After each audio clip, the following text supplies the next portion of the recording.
buenos días a todos. Vamos a correr un poco porque tenemos 3 speakers de lujo y el tiempo se ha acotado, así que gracias, Sanchan, como siempre es un placer estar acá y ver tanta gente, la verdad que es un gusto. Ahora, Andrea, para abrir un poco el panel desde lo global a lo local, el mundo este año, la agenda del sector energético estuvo asignado por una guerra en Medio Oriente que fue imprevista y que cambió muchísimo y ajustó muchísimo la cuestión del suministro, la seguridad del suministro de insumos críticos y demás. Tenaris, a veces perdemos de vista de la Argentina, es un jugador global. Tienen un share del 30% de tubos y demás para la industria petrolera. Si tuviese que contar este escenario y lo que ves para los próximos meses y cuán importante es tener un jugador local que de alguna manera esté cerca del cliente para resolver todas estas cuestiones que van pasando. ¿Cómo lo definirías? Sí, antes de todo, gracias Nicolás y AmCham por la invitación. Para mí es la verdad un placer estar acá en este evento tan importante, ¿no? Creo que en tus preguntas encaraste un tema muy importante, muy actual. La verdad, vivimos una disruption, ¿no? Algo disruptivo, no solamente este año, ¿no? Si uno mira la serie histórica de lo que estuvo pasando en los últimos años, empezando con el COVID, empezando después con el conflicto entre Rusia y Ucrania, la tensión que ahora hay en el Middle East, digo, ha puesto en evidencia más que nunca la importancia de tener cadena de fornitura, de abastecimiento segura y posiblemente más cercana a la operación donde se necesitan, en nuestro caso, los servicios y los productos que vendemos, que son tubos y accesorios y servicios tubulares.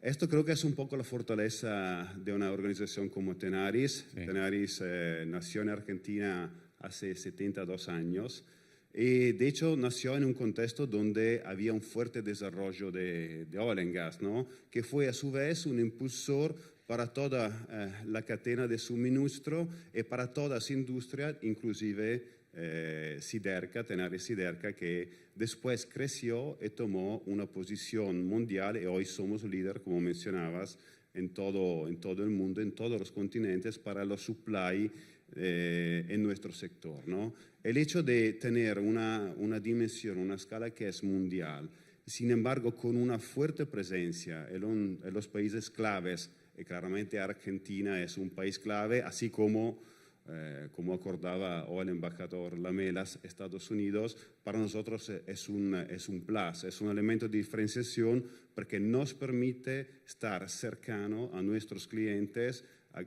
estar seguro de la security of supply, pero también reagir en frente a cualquier cambio que pueda pasar en la operación de nuestros clientes.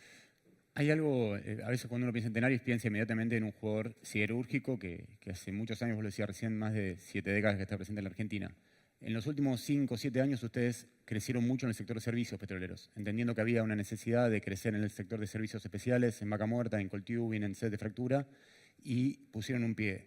Ahora uno ve que están yendo un poco más y están desarrollando su propio equipo de perforación, sobre todo para la primera parte, los pozos guía, digamos, de vaca muerta. ¿Eso es posible exportarlos para Estados Unidos? Pensaba recién cuando hablabas de eso. Sí, hay un intercambio tecnológico muy importante es la dimensión y la escala global que tenemos, ¿no?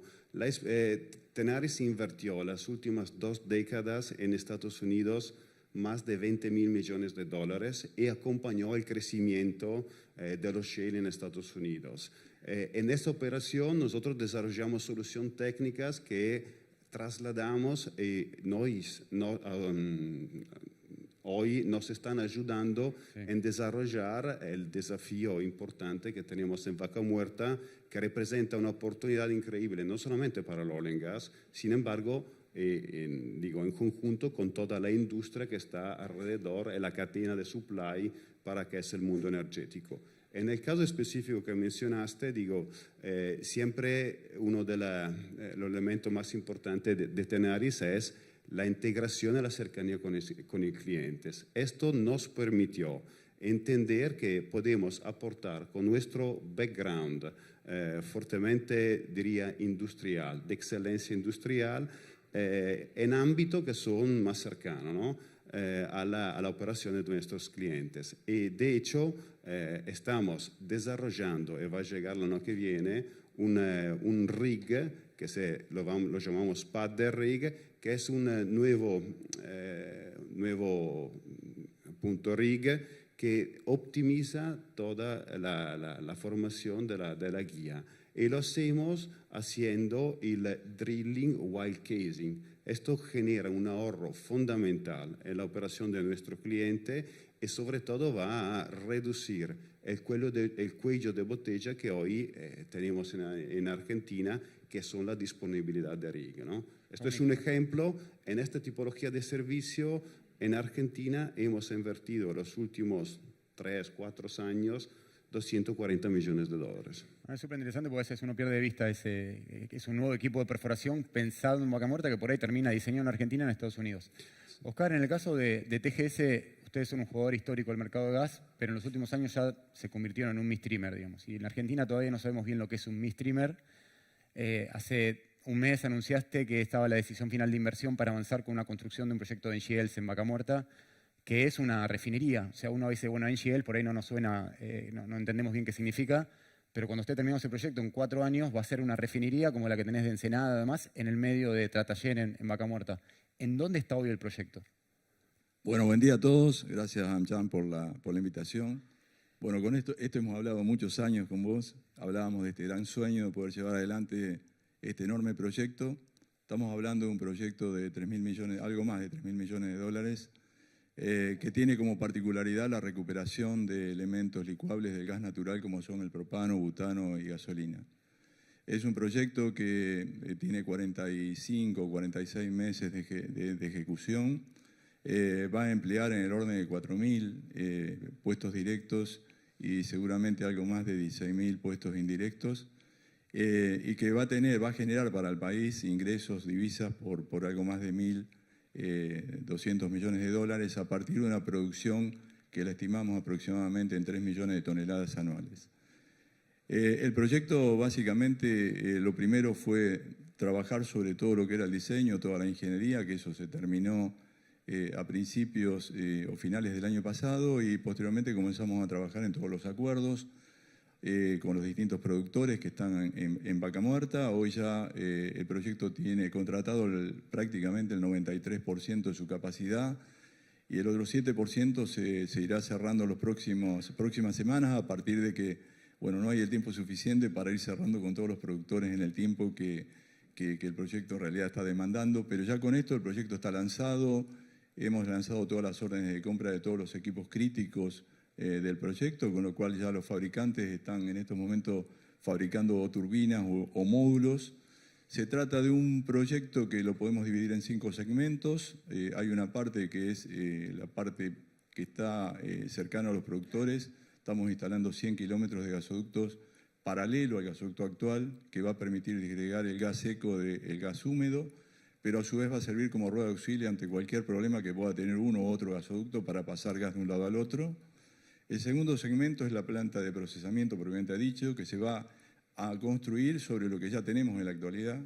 Hoy TGS tiene una planta de acondicionamiento de 28 millones de metros cúbicos por día, de los cuales 14 millones son módulos que se instalaron ya pensando en este momento. Por lo tanto, esos 2 módulos van a ser convertidos de acondicionamiento a procesamiento y se van a agregar otros 2 módulos para tener una capacidad total de 43 millones de metros cúbicos día. Es decir, a partir del momento que la planta esté en servicio, a diferencia de lo que ocurre hoy, que todos estamos consumiendo un gas súper rico porque esta planta no existe, a partir de ese momento el productor va a tener la posibilidad de vender, por un lado, el gas natural a las redes de gasoducto, TGN, TGS y también, por supuesto, Perito Moreno, y además, eventualmente, inyectar gas al gasoducto de CESA, por lo cual va a tener una diversidad de mercado realmente importante. Y por otro lado, vender los líquidos, ¿sí? Para que, bueno, finalmente el tercer segmento, que es el poliducto, transporte esta sopa de mezcla de hidrocarburos desde Tratayén hasta Bahía Blanca, donde una planta de procesamiento, cuarto segmento, va a fraccionar,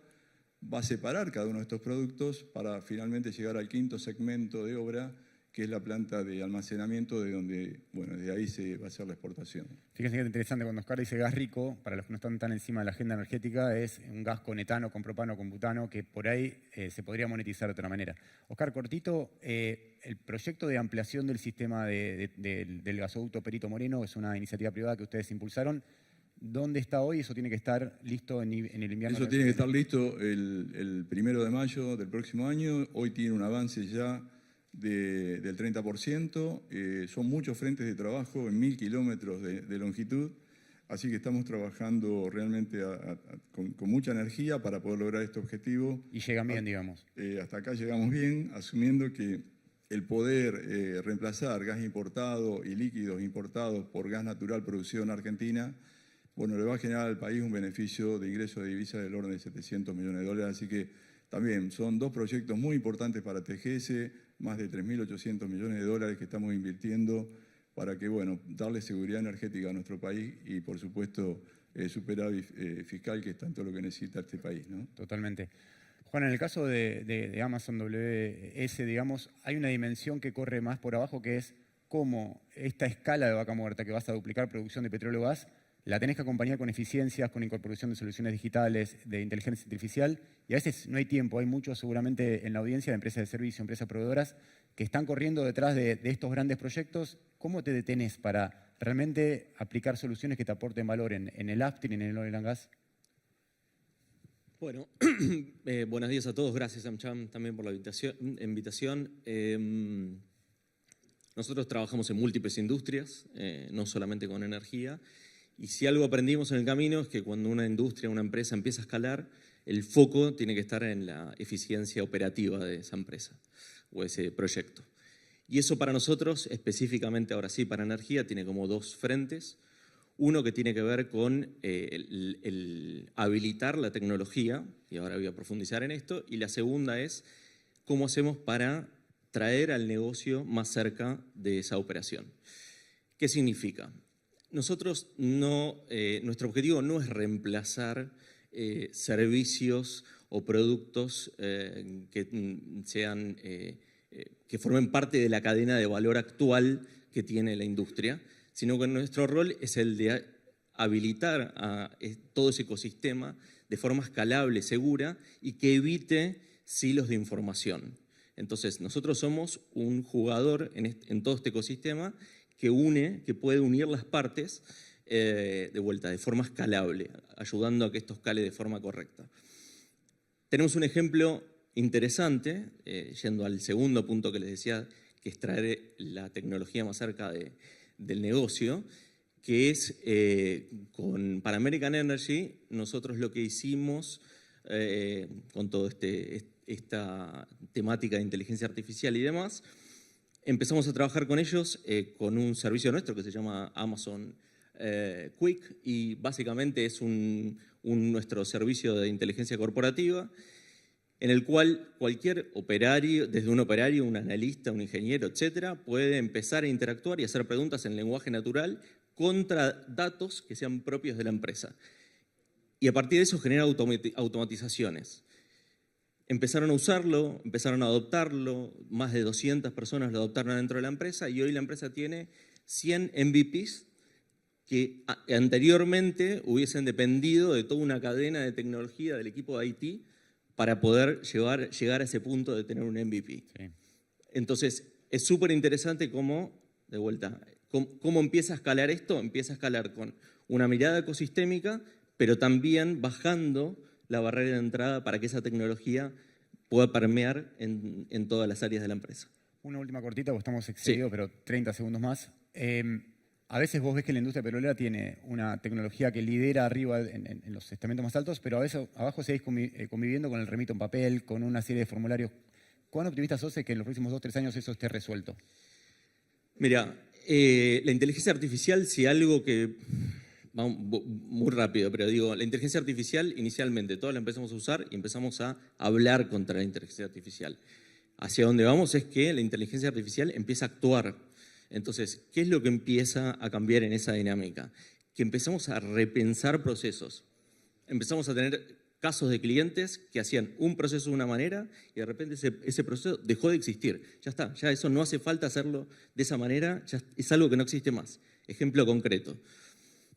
Con Vista empezamos nos pidieron ayuda porque tenían fallas recurrentes en algunos equipos puntuales del campo. Esas fallas puntuales imprevistas generaban pérdidas de $70.000 por cada uno de esos equipos que se perdían. Y era un número enorme. El agregado era gigante de pérdida. ¿Cómo nos ayudan con esas fallas? Entonces empezamos a trabajar a mirar que en realidad lo que teníamos que abordar no eran las fallas, sino que era mantenimiento preventivo. Entonces empezamos a trabajar desde ese lugar y con un modelo basado en Machine Learning e AI, llegamos a un modelo que predice con un 70% de eficacia cuáles son las piezas o los momentos en que puede fallar algo en ese campo. Y eso hoy empezó por compresores, estamos en bombas, estamos en tanques, etc. Vamos a dejar acá, la verdad que un placer. Yo me quedaría hablando, pero te hemos excedido de tiempo, así que pido un aplauso para los participantes.